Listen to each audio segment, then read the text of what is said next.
Welcome to The Explainer. Today, we're diving into the incredible history of a European superpower that, for over a century, was literally wiped off the map. This is the epic story of the rise and fall of the Polish-Lithuanian Commonwealth. So at its peak, back in the 17th century, the Commonwealth was an absolute behemoth. I mean, just picture this. It stretched all the way from the Baltic Sea down to the Black Sea. It was one of the biggest and most populated countries in Europe.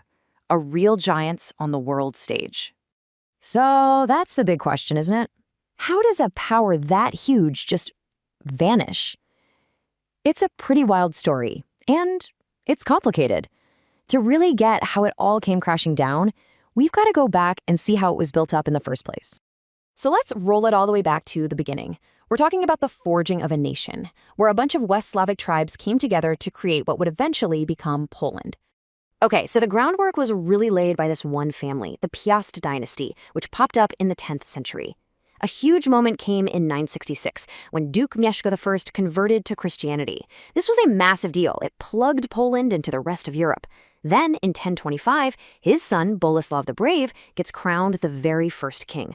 The Piasts ran the show for almost 400 years, building the state until their family line just ended in 1370. And under these early rulers, you can see right on this map how the kingdom started to take shape. The lands that Mieszko I pulled together got even bigger under his son Boleslav. This was the heartland, the starting point for what would grow into this massive power. Now, you might think that the end of a long-running dynasty would mean chaos, right? But nope. What happened next wasn't a collapse. Instead, it kicked off a brand new chapter, a powerful union that would launch Poland's golden age. So the game changer was a royal wedding in 1386. The Queen of Poland married the Grand Duke of Lithuania. And just like that, bam, these two huge states were united under one ruling family, the Jagiellonian dynasty. This partnership created one of the biggest political players in Europe, and it lasted for the next 400 years. And you know what comes with that kind of power and stability? A total cultural boom. The Jagiellonian era was Poland's Renaissance. We're talking about scientific geniuses like Nicolaus Copernicus, who literally turned our view of the universe upside down, and incredible architecture like the beautiful Wawel Castle in Krakow. It was, without a doubt, a golden age for science and art. Okay, but here's where things get really interesting. What made the Commonwealth so different from everyone else was its political system. As this union got stronger, it developed a way of running things that was unlike anything else in Europe. At the very heart of this system was the nobility, known as the Szlachta. And the wild thing about the Szlachta was just how many of them there were.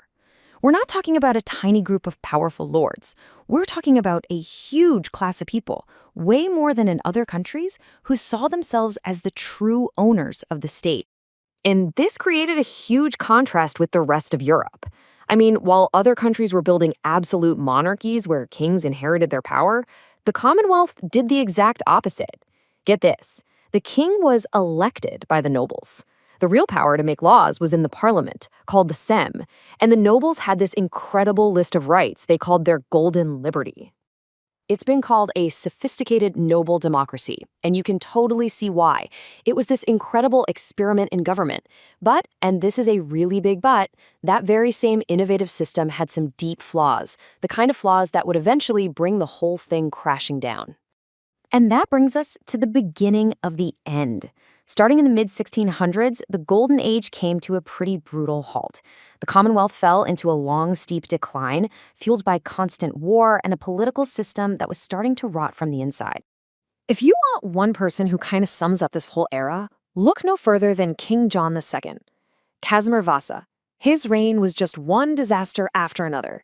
There was a huge Cossack uprising, and then a devastating invasion from Sweden that's known as the Deluge, which just tore the country apart. It got so bad that the king eventually just threw his hands up and quit. But as bad as those wars were, the real poison was coming from within the government itself. It was a fatal flaw, a parliamentary rule called the liberum veto. It was designed to protect freedom, but it ended up causing complete and total paralysis. So how did this thing actually work? Well, it was dangerously simple. The parliament, the Sejm, would get together to pass some laws. But all it took for one single member to stand up and say, "I do not allow," instantly, the entire session was over. And not just that, every single law they had managed to pass during that session was thrown out. You could imagine how easy this made it for foreign enemies.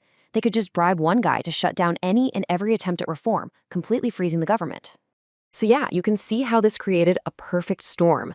Weakened from decades of war and completely gridlocked by its own political system, the once mighty Commonwealth was basically a sitting duck for its powerful and very ambitious neighbors.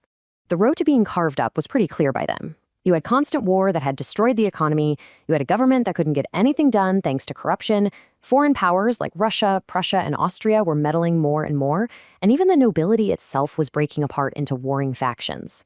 By the end of the 18th century, the state just couldn't defend itself anymore. And the irony here is just staggering. This is the tomb of a king from the 14th century who was famous for reuniting a fragmented Poland. And now, centuries later, that legacy of strong leadership was just a distant memory.